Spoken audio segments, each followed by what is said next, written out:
Hello there, you are listening to The Screen Queen, where you'll be finding your favorite movie or your favorite television show and learning something new. You'll just have to listen to find out. Here is your host, Samantha Parrish. Hello there and welcome back to Alien August on The Screen Queen. So I have an episode that I have been waiting since the beginning to talk about on the show because it's a core part of my humor, my references, and I think it's just one of the greatest comedic shows ever made, and that is Third Rock from the Sun. I've talked about the show before. I have mentioned that the character of Dick Solomon is one of my favorite John Lithgow performances, so I feel like I had to jump on here and put Third Rock on the Screen Queen spaceship. Third Rock from the Sun has the rarest ideas about how far your imagination can go for what the show paints here. That they're a group of aliens trying to fit in on Earth. And you could just not believe them. But the way that they act, the way that they emote, the way that they are very blunt about everything going on, that you would think, yeah, they're going to get caught, right? No.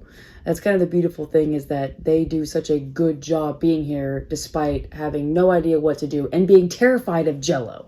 These are simply supposed to be observers onto Earth, where we've had stories before of aliens coming to Earth and observing us, but not like the Solomons. The writing is spectacular in the show, but truly it's the performances of all of the characters that makes this show the reason why people keep coming back. It's a show that has the rare quality that you don't really have to see to believe it. You don't have to have that X-Files quality here at all. You just know that they're aliens with the way they act, so out of this world. This is an episode I've been waiting for, so kick back and relax on the Screen Queen spaceship because we're about to get into Third Rock from the Sun. So where does Third Rock from the Sun start?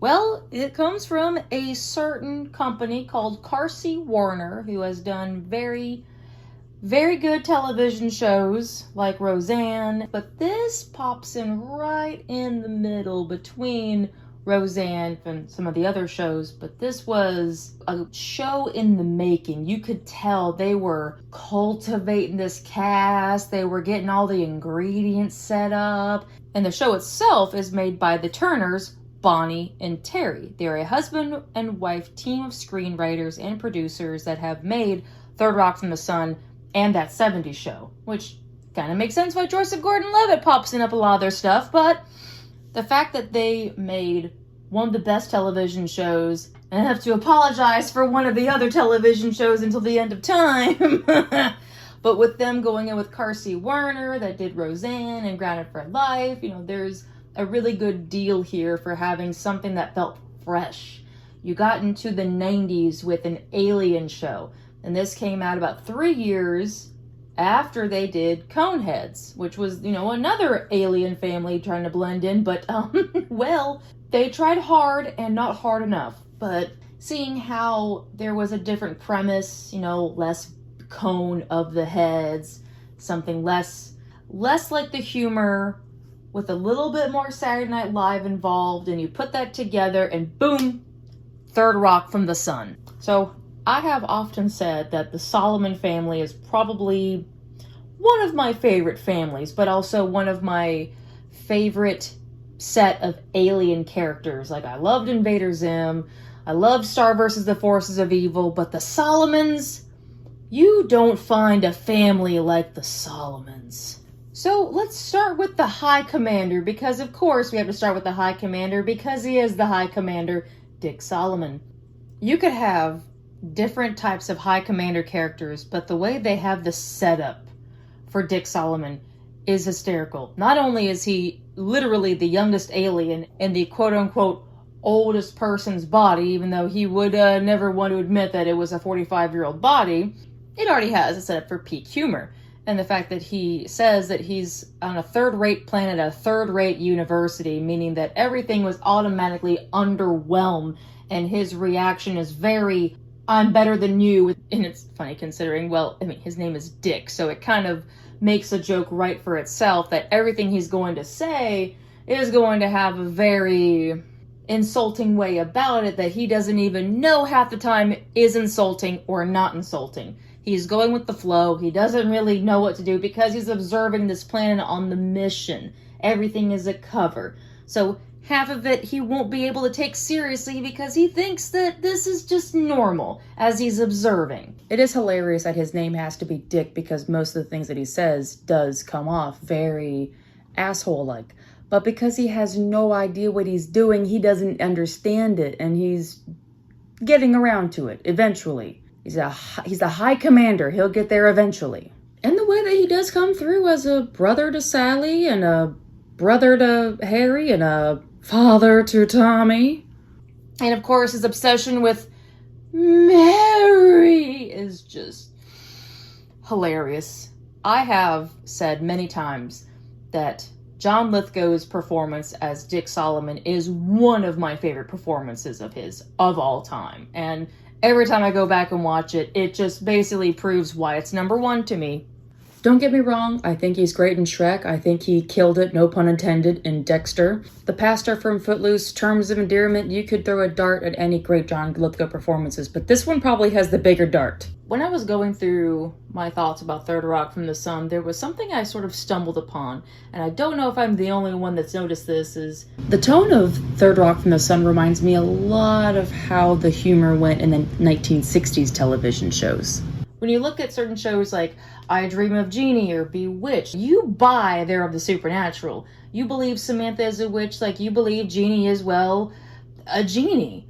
And everyone makes the performances so well that you buy the imagination. And it's very easy here. These are just normal people playing aliens, but you believe they are aliens. They say things out of pocket. They act like a fish out of water. They have no idea what they're doing while claiming to be an advanced species, and they don't exactly spare their details. If they say that they're the high commander or that they've squashed their planets, it kind of goes one ear out the other, like, oh, whatever, they're talking crazy. So in a way, as much as they have been trying hard to blend in, it turns out they haven't had to try hard to blend in. And then moving on to the second in command, the woman that proves that men are from Mars and women are from Venus. But Sally is definitely not a woman you'd see from Venus, and definitely one too good for Earth. It could have been so easy to make Sally into a oversaturated character, but the way that the commentary works so well for her to be the observer of women, and the fact that she lost to be the woman and ends up kind of being okay with it, without it being, undermining. It could have been easy to make it very undermined. And that is partially the joke, is how women are undermined. And now she's going out of her way to be like, oh, challenge accepted. She definitely emanates being a second in command while also being the best woman ever. Like, it's a competition. Like, it's just never enough for this mission, which makes it beautiful for how she's trying to make it work. And because everyone says off-the-cuff things, hearing her say things like, are they better pushed out or in? Oh, look at the floor. It's so shiny I can see my underwear. It is just so fucking phenomenal what Kirsten Johnson does for this character. And she's very good at what she does. I loved her in Austin Powers. I don't know why they missed the ball with her as Wilma from the Flintstones' Viva Rock Vegas. And other things, but Sally Solomon is still going to be forever the best thing that came to Earth. But also, too, I want to give a special shout out to the actress that plays her, because I found out in a very heartbreaking way that she went through very severe depression during Third Rock from the Sun, and she does such a great job as a female comedian that you would never know, but she doesn't really think as fondly of the Sally character the way all of us do, because she was suffering. And I get it. There are lots of moments where you had to put on a brave face for something and people will commemorate your bravery, but you still had to fight the war. And it's a hard battle to go home to afterwards. But she still carried on for 6 seasons and made this possible. And she's had her fair share of health troubles, and I wish life was better for Kirsten Johnson, but I really appreciate what she does for Sally here. But I appreciate even more to be vocal about what she had to do, that she still thinks fondly of it, but it was still hard years, and it takes a strong person to admit that. And then there's the oldest and the youngest, Tommy. As I mentioned before, Joseph Gordon-Levitt has already been a part of Carsey Warner projects. He had a bit on Roseanne, and of course he had a little bit on That 70s Show because the Turners were already like, hey, we like you, we're going to put you in stuff. But Tommy is still probably one of the best Chop performances I've seen, but one of my favorite Joseph Gordon-Levitt performances as well. Not many kids play an old soul very well, but because it has so much humor doctored around it, that there are people that have no idea that what they're talking about is true. So whenever someone tells Tommy, oh, you have an old soul, he's like, oh, you can tell. It's so hilarious how old he acts with the whimsy that he gets. It really does go hand in hand with how he has to play a brat while being older than everyone on the crew. I mean, that is just comedy gold. And of course, there was a spare seat on the ship for Harry. Everyone has a good part, but, you know, Harry truly is the glue of the Solomons. Everyone has such a unique way to convey that they are not of this planet, but Harry is the most standout of them all. And French Stewart's audition is truly what made the weirdness work. But finding out how French Stewart made the character on an accident is quite a highlight to find out. French Stewart was literally chilling in his bathtub, ripping on a bong, and then got the phone call that changed his life, that he was going to do a second audition for Third Rock from the Sun. And him being high as a kite knew there was no way he was going to be professional at the moment's notice. So he had to say, can you give me an hour? And when he showed up, he was really worried that they were going to see his red eyes and did not want to lose the professionalism. So he did that on a whim, just squinting his eyes to make sure that they couldn't tell that he was on the devil's lettuce. Well, it worked, and that became the quirk for the character. So every time you watch Harry Solomon, it's because French Stewart is a pothead. And something he did to hide his eyes became a permanent mannerism for the Harry character. I thought it was just some kind of Mork and Mindy thing, like Robin Williams going in and sitting on a chair. I thought he went in like this. Yes, he did, but not for that intention. It's funny how the way things do work out for characters, and it's not the first time we've heard about mannerisms being made on an accident. But how many times do you ever hear that a character is made because someone smokes weed? That is kind of hilarious, and it changes the way, just a little bit, the way I see Harry's character, knowing as great as French Stewart plays him to such a comedic T, you'll never be able to tell that man is high at work because his eyes are always closed. Even though all the Solomons have a very obvious alien thing about it, Harry is truly the most alien part of that family that seems so painfully obvious. You wonder why they haven't gotten caught yet.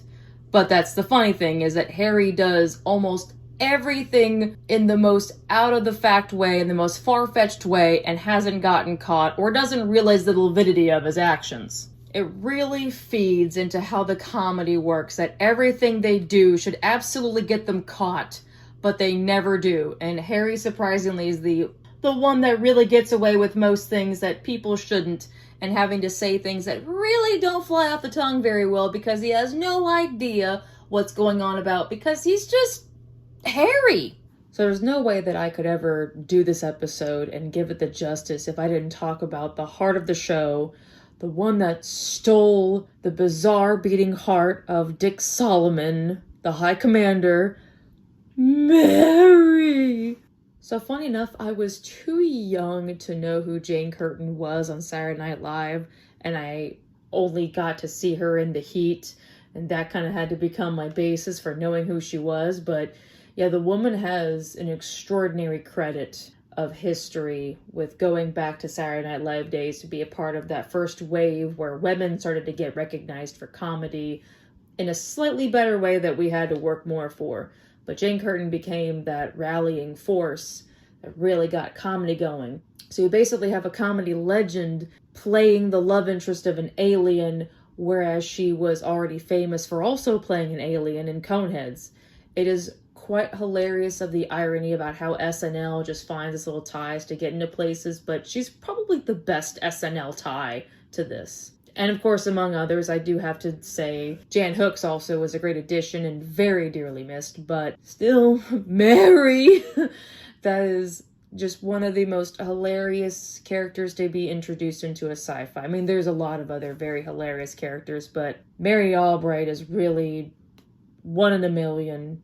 An absolute strange fossil to exist, but the most fascinating that an alien from outer space would find so fascinating and infatuating. And think about many love interests of aliens. They're usually not Mary Albright, but because this is a show where you wouldn't really see the norm, of course he's going to be falling for someone that he just absolutely thinks is every check mark that he could ever think of in any different world. That is truly kind of a one in a million character if we really look at Mary Albright. Out of everybody in the whole universe, that alien shows her. It's kind of cool. But it's also finding out that Mary almost wasn't going to be part of the show. She was originally on for just 7 episodes. But by the time she got to her 5th appearance, she realized that this is way better than Coneheads for one. Not trying to shame it, but I mean, come on. Because she realized that this was going to be a great show. That she couldn't afford to leave. And so she asked if she could be a permanent character, and the Turners were like, say no more. They were kind of hoping because the chemistry was so good and the writing is so great. I'm so glad that she decided to stay. Out of all the things this woman has ever done, they're all great in their own way, but Mary Albright is probably one of the greatest crowning achievement characters that she's played. But there is another unique SNL tie that the Third Rock show has, and it's in the opening pilot. In the opening for Brains and Eggs, the radio show sequence that is playing has a guest caller that claims that aliens are among us. That is Julia Sweeney, which is pretty damn good if you think about it. It's kind of funny knowing how that has to work out. And of course, I mentioned previously that Jan Hooks comes onto the show for a good handful of episodes as Mrs. Dubček's daughter. And of course, another Saturday Night Live member that was going to be slated for a permanent stature, but unfortunately got taken too early and too violently, Phil Hartman. Phil Hartman was just about to be signed on to do seasons 4 through 6, and it would have been amazing to have another comedian added to the roster. And since he's already worked with his Saturday Night Live alum, it was basically like coming back to the set, but life just didn't turn out the way that it could have for him. It would have been lovely to see what his roles would have prospered more on Third Rock from the Sun and beyond that, but at least we got him for a handful of episodes that we did. Okay, so if you have seen the show, then you know one of the reoccurring gags is that Dr. Solomon often picks on poor Leon. Leon, who just hopes that someone else gets picked on, but no, Leon is always picked on. And it's kind of hard not to see why he'd picked on him, because that is Don Lithgow's son, Ian Lithgow. The resemblance is very uncanny that you can kind of tell, oh yeah, there's got to be some relation there going on. And you would think it wouldn't work for a television show where you can clearly tell they're related and wouldn't do something about it, but seeing that it's a father and son and they're very good in their own way, and goddamn, they both have Harvard degrees of all things, dang, the family resemblance is stronger than we thought. There's a whole new term on family ties, and they got to work together for a short period of time.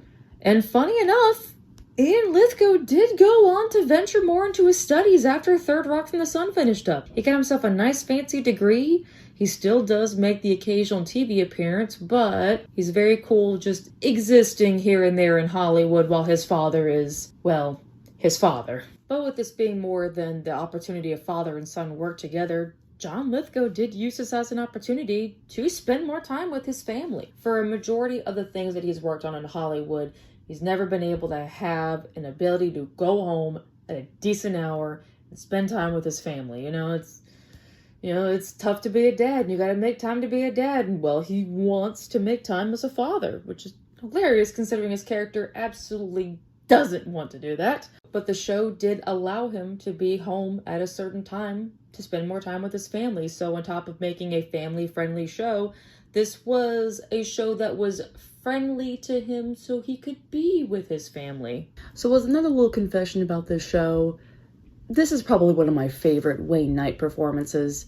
Now listen, I know he's great in Seinfeld, for whatever reason that Seinfeld is great to other people, and he's going to be forever iconic for being the traitor in Jurassic Park, and I have a soft spot for him in Space Jam, but there's not quite one like Officer Dawn that stole Sally Solomon's heart. Even though Sally and Dawn do go through an up and down relationship like, anybody would go through in an up and down relationship, but their power dynamic is the stuff made of relationships and great humor.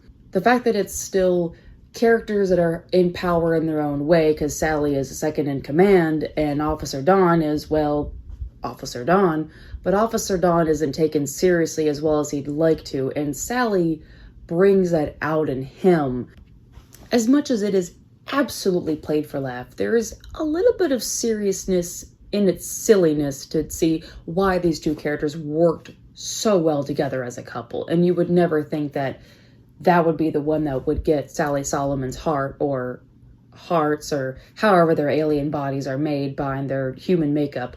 But their dynamic next to Mary and Dick is probably the best in the show. There are numerous oddball couple lists that I've seen, and Officer Dawn and Sally have made that list numerous times, and it's not too hard to see why. But I also love that these actors did return for the X's in 2011. Not really the same as Sally and Dawn, but it is nice to see Sally and Dawn again in another way. Okay, so there's no way I could really end this episode without talking about the ending of Third Rock from the Sun being one of the most divisive endings, but not controversially divisive. When you come to the end of the show, there's a million ways to go, but you would hope it would go out with the nature of the show that you started with. That it didn't end with a whimper, it ends with a bang. And well, they're aliens. You have to end it with the thing that we have been believing in for 6 seasons. And they do kind of deliver that. Twice. Unfortunately, Third Rock from the Sun was going to have a 6th and final season due to low ratings, so they knew they had to wrap this thing up. So when they do finally end the battle with Liam Neeson, played by John Cleese, because of course you had to end this thing with John Cleese being in there, the Solomons have to leave Earth. It was going to happen. They weren't going to be staying forever. And also, Tommy went to college. There's no way Tommy is going to be an old boy in a old alien. At that point, I think Tommy's going to die, right? Anyway, that's besides the point. The aliens all have to go. They have always known they can never stay on Earth a long time. So they do leave. But what about Mary? It felt kind of strange that the very thing that you introduce with and having these characters, that they wouldn't all be together. That Dick is just really gonna leave Mary? Like, even some things have to cater a little bit. Like, you can't not leave it hanging. Well, they really didn't. There is an alternate ending that exists with the Solomons coming back to Earth to abduct Mary, making everything we've ever known come true after 6 seasons, to deliver on that. But that only exists as an alternative ending. And the real ending is still the Solomons just leave. And that made things a little bit kind of off kilter. But think of it this way for television history. The other ending to the other Carsey Werner show, Roseanne, was not received very well. So you can't go too far off the beaten path. You gotta play it a little bit safe. And where they were at with the failing ratings, they kind of had to cater to both ideas. And thankfully, they did. Just happens to be that one makes more sense than the other.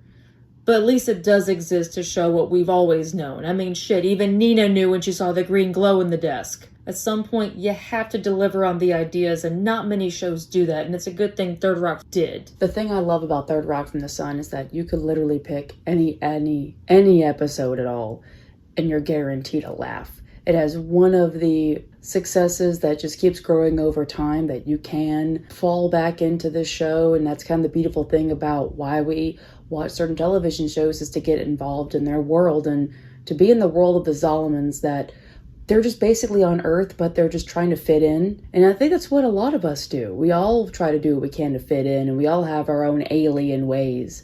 And to see something like the Solomons, it actually kind of makes me feel a bit normal at times. Third Rock from the Sun isn't supposed to be a perfect alien show because they're just supposed to be aliens in disguise. You can kind of work around the angle in so many different ways to see what's going to happen with the Solomons. And it's a great ride for 6 seasons. The show thrives off of observation, that the most simplest sayings that we have or the simplest things we do are turned upside down by the Solomons in the most hilarious of ways. I like that the show exists as a great what-if show, that it's up to you to believe that they're aliens, and it's not too hard to have to believe. But I love that it exists as a time capsule of the 90s and the early 2000s, where you have these people that got to be a part of the show. Getting to see Dennis Rodman come on there as an alien, getting to see Mark Hamill go in there as himself, having John Cleese in the finale. And also the funniest, having an SNL alumni literally introduce your show that aliens are out there. I mean, what more could you ask in a very interesting time capsule of many things that existed all around, but that a lot of them exist in this show, makes it very special. If you have seen Third Rock from the Sun, then please take this as your sign that you have to go do a little marathon of it. And if you haven't, well, you really are not going to find a family like the Solomons anywhere else but on Third Rock from the Sun. Thank you so much for tuning in to this very special episode. It was so lovely to cover one of my favorite television shows. And as we're gearing for the finale, I have something very special planned to get us back onto planet Earth. But until then, you can catch up with me in between uploads at the Queen of the Screen on my Instagram. And I'm also available on Apple, Spotify, YouTube, pretty much anywhere. I've been very surprised recently that there is an IMDb credit to the Screen Queen. So your media queen really is getting everywhere. But it is the time for me to sign off. You all take care now, stay amazing, and please don't forget to contact the big giant head because you never know what's going to happen. This is your Screen Queen, signing off. Bye-bye!